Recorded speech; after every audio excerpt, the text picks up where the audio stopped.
The content I make, I know is not for everyone. You know, same with like musicians. It's not for everyone unless you kind of want it to be. But a part of me knows that my stuff is very, basically just to sum it up, it's not for everyone, but I get a lot of feedback on how it can be more for everyone.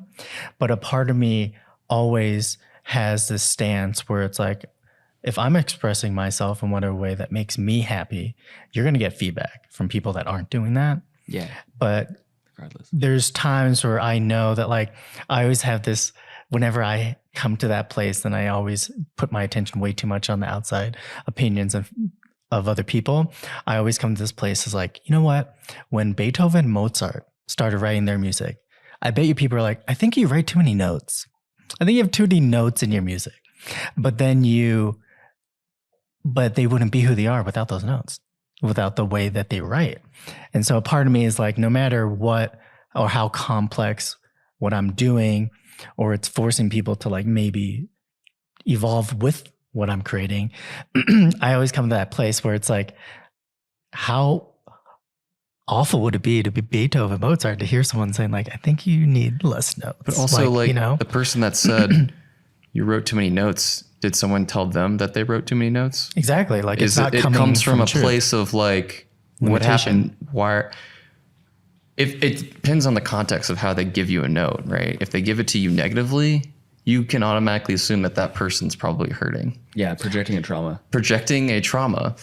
And so anytime I get a note or anything that I see, it's like, oh, they need to look at something because they're acting upon a negative emotion that fuels them compels them to say that response. Or they kind of perceive that they need to be liked or appreciated by everyone rather than just being okay with what you put out. Yeah. You know, but that's also part of letting go too, like into the same vein of like, if anyone says with failure or feedback or a critique from, I don't know, music blog or something, I don't know, that might be different. They kind of get paid to maybe bash someone, but yeah, I mean like film critiques, like I want to be a filmmaker and a film director, and you're always going to have someone that's going to critique it or give you a review.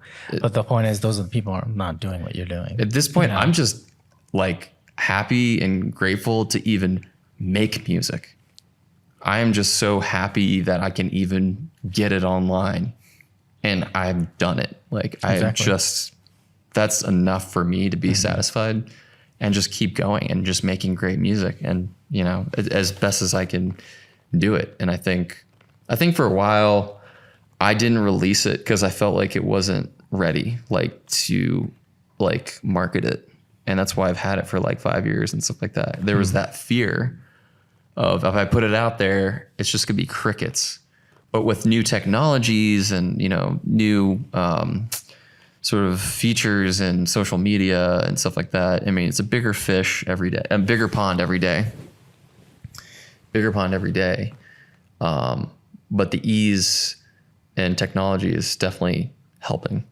And you can't do it alone also. You need to branch out and get some people to help too. I think that's another thing, is like doing it on your own. I did everything on my own, and that's why it takes forever. But the more you do it, the faster you get. Too. Yeah, I just think it's the same thing. The more you focus on something, the greater it becomes, rather than just giving up if it doesn't get seen in the first year or something. Like, I think great things take time, you know, lots of time and lots of your energy. But that's why I always think it's so important to like not take whatever you put out is feedback instantly, because it's like you're creating something from that what didn't exist before. Like if you have a baby, you're just going to throw it away after a year if it doesn't learn and grow or get like attention. Like, no, you're going to nurture it and build it and all of that. So I think it's fun. I mean, I remember being young and I had a neighbor listen to my early music as like 14 or 13 years old. And he's like, this is really bad, you know? And like, okay, I'll make it better. And then he listened to it. He's like, that's good. Very simple, you know. It's like, don't take it as a stab. Yeah, you know, don't take it as a stab. I totally agree. I think there's like, we can take criticisms. I mean, there have been times where there have been critiques that affected me negatively, but I almost spitefully wanted to prove them wrong. I'll admit that. Like there was a comment on YouTube. It's funny. I recently found a screenshot of this from like probably 11 years ago or so. Someone saying that in the industry, he was like saying to me specifically, like, nobody cares in the industry. You're nobody and always will be. And I was like, where's that come from? What's his trauma? But it was like, screw you. Like, I'm going to prove this guy wrong. And I, now I look back on him like, it served its purpose. It was something that I didn't create my identity around spite. It was something that I used to propel me in a way, in a direction that I already wanted to go in. And, but yeah, I think that's the thing. It's like you have to kind of choose what you decide to put your energy on and respond to. And ultimately, does that align with your core values and what it is that you're trying to do? If you're just trying to destroy all the haters, like that's unhealthy. You're probably not authentic to who you are. Yeah. But if there are some people that are, I think being a little bit open to what people have to say, if it's constructive, you have to ask yourself, is this constructive or can this be constructive? And if not, let it go. And if so, consider it and maybe try it out. But like no one's forcing you to do anything. It's like there's just going to be people that are not resonant with what you do. That's just life. Yeah. That's okay. Yeah. And sometimes if you're doing something that hasn't been done for it, you're not going to really get a lot of traction until people catch up to you. Especially. That's where I think belief in yourself really and is important. Would you say it's more important to make music for yourself or for other people? I've thought about this. I feel like it's a hybrid. It's a hybrid. Like, could you ever write a song that other people will love, but you kind of don't like? If I don't like it, I won't really do it. So would you say it's more important to just... I don't like this, I'm not going to put this out. But what if you know that like all your fans are going to love it? Or like people are going to maybe appreciate it in some way? Again, I think it's a hybrid. I think it's like I like it and I think people will like it. I don't think it's a put in a box thinking. Yeah, I think that we as humans can't actually perceive the vastness and breadth of society. Like I can put out something and it seems like there's a ton of people that like it, but there's also a ton of people that will never hear it and who do hear it and it doesn't resonate with them. And it's like we don't, and the same goes for like the other way around. Like you can put something out that is totally novel and new and nobody that is in your space or that you can think of is going to perceive it, but who knows? And I think a lot of times people themselves don't know if they're going to like something until they actually hear it. Once you find that audience, then I feel like you realize that there are so many people in the world that we just can't comprehend the magnitude, that there is a huge audience, I think, for everything. And it comes down to, is this expressed or injected into society at the right place at the right time for that mass awakening and that perpetual, like to hit that critical mass of people to I think the people are there. You just have to find them. A smart musician artist would find artists that they sound similar to and look at them and say, oh, wow, they have a huge following. Let's say like The Weeknd, right? If you make music similar to that vein and it's as up to par, production, lyrics, melody, all of the good stuff, that's a good idea. It's a good idea. Great, again, good artist copy, great artist steal. And The Weeknd certainly stole Michael Jackson. Everyone knows that. So, but we love it because he's continuing that sound. I think Tame Impala is kind of the similar thing. He tried to kind of imitate the Beatles. Radiohead was sort of like a futuristic Beatles, It's kind of copying and duplicating what people have done in the past, and it's carrying the baton to the next artist and band. And I think if you do that, that's fine. As long, if you're happy and that resonates with you making that kind of music, I think that's the way to go. And especially in the EDM world, it's I didn't even realize how big it was. Like, I mean, I did, but like moving here, I didn't realize it was just like in the backyard. Like every weekend is an EDM show. I'm like, really? Well, that's what I'm saying. It's like you don't know. It's so cool. You can't have that sense of how large and vast society really is. Yeah. There's so much diverse culture everywhere. And once you tune into it, then you become aware of it. You become of how much of a community there really is in all of these different ways. And so I guess my point really is just do your thing. Like, do whatever resonates with you. Like, it's probably going to be something that sounds similar to something else that has existed, whether you know it or not. But that's fine. Like, I don't think there's anything wrong with That's that. how you discover yourself, right? With TikTok and the ability to upload something and at least 200 people see it, and then if that 200 people look at it and say, "Oh wow, these people are really interacting with it," TikTok's algorithm will keep expanding on that, like growing the viewership of that video. Everyone has that opportunity right now. It could change at any moment. So if you're just starting out, making music, if you have a message, I can't remember that redheaded guy that just he was singing on guitar. I forgot his name. He had such a powerful message where he's just like recording in the woods about basically, I think DC being a swamp, left or right, and all of the and it just started going viral because he had a message. And he's not a signed artist. He's not, anybody big. But if you have a universal truth that is unspoken but needs to be said, that is where you have a huge shot. If you have something to say that people want to be said and heard. I mean, for ETs, for example, right? I mean, I don't think there's enough music about that. And if it is, it's kind of a little weird right now because it's forming.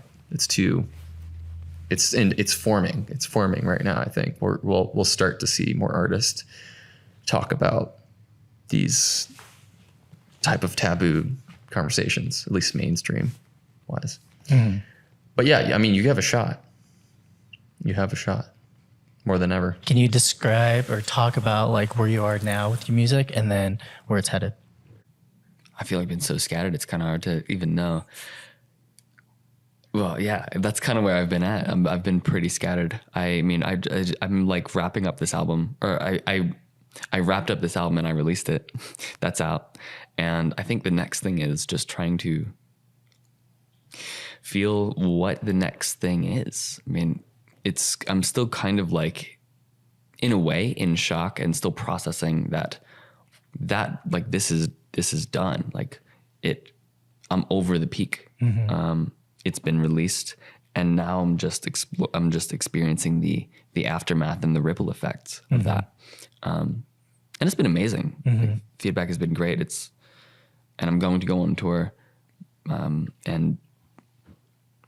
I think the next thing after all of this is creating something that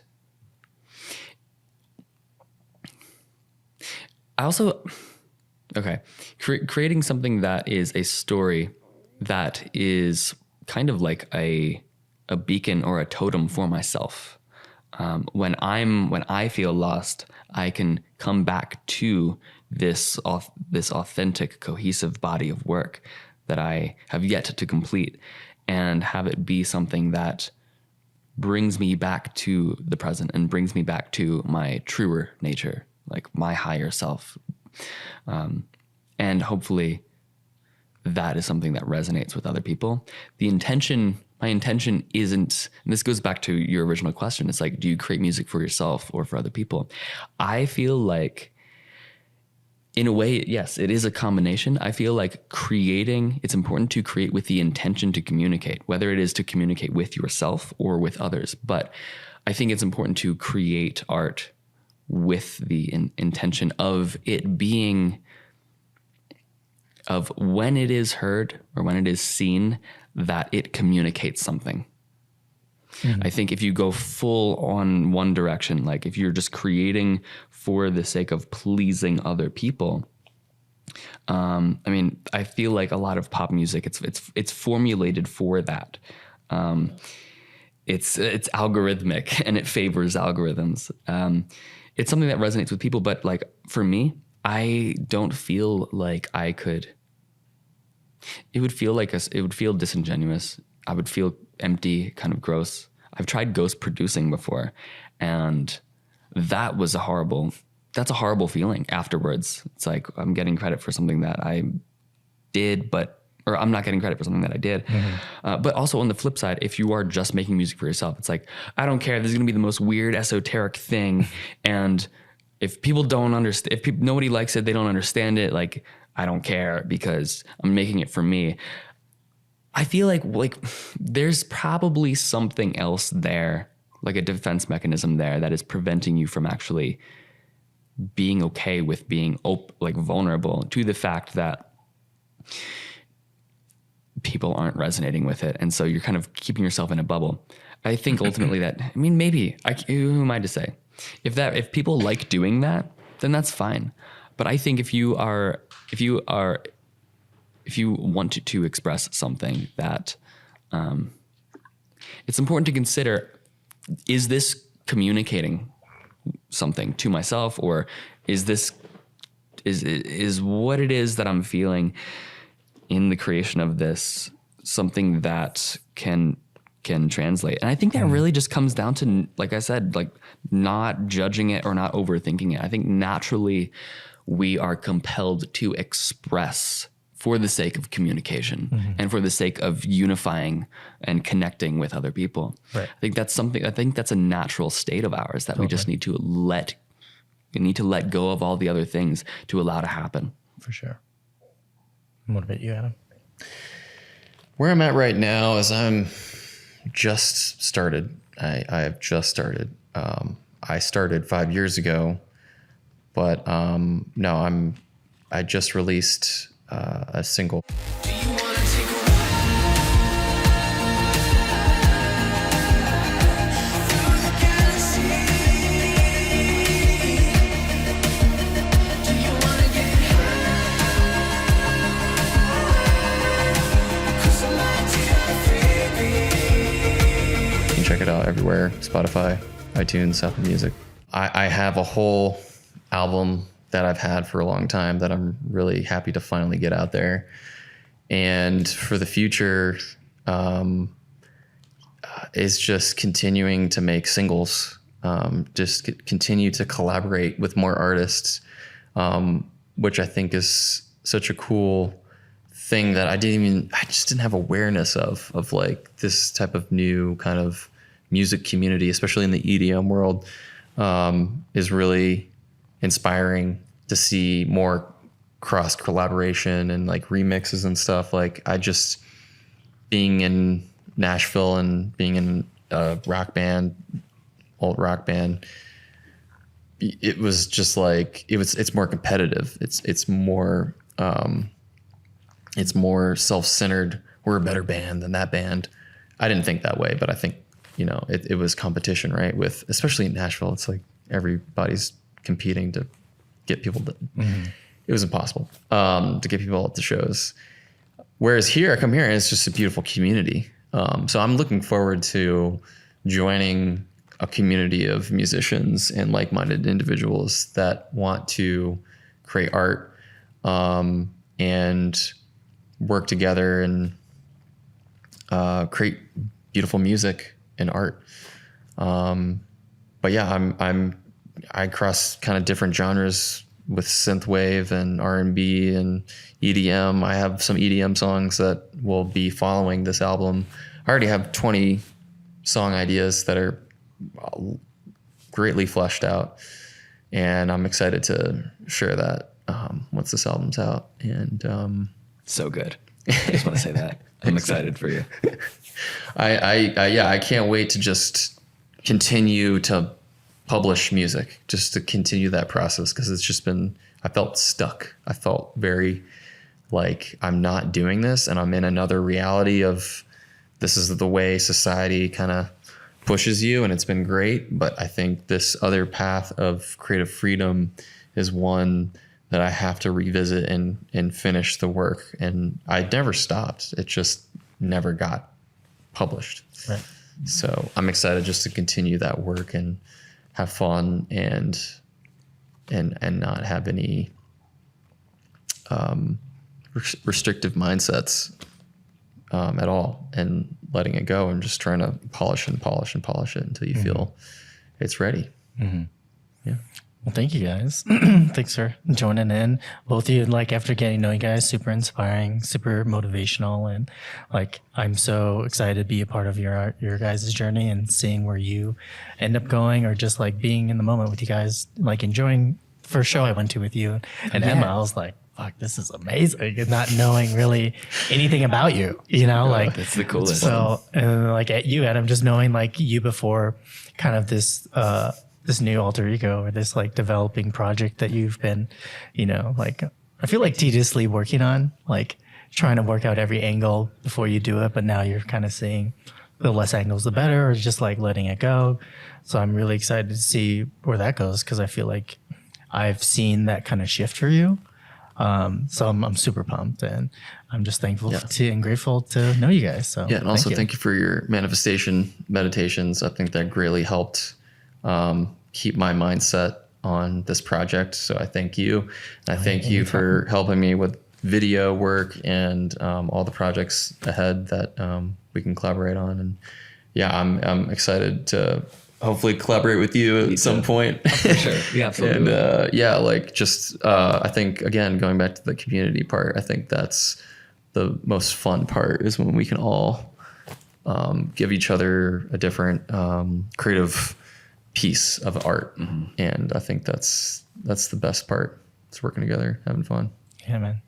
Keep slaying, guys. Thank you. We shall. Check out my new single, Afterlife, on Spotify or Apple Music or whatever is your favorite streaming service. And my album comes out January. And also do your Patreon. Oh yeah, and if you want to subscribe to my Patreon, I just started it.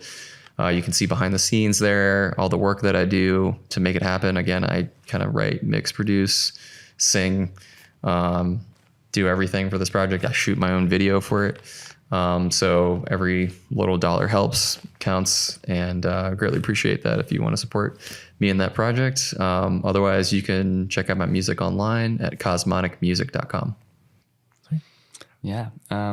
I just released an album called Bridges Between.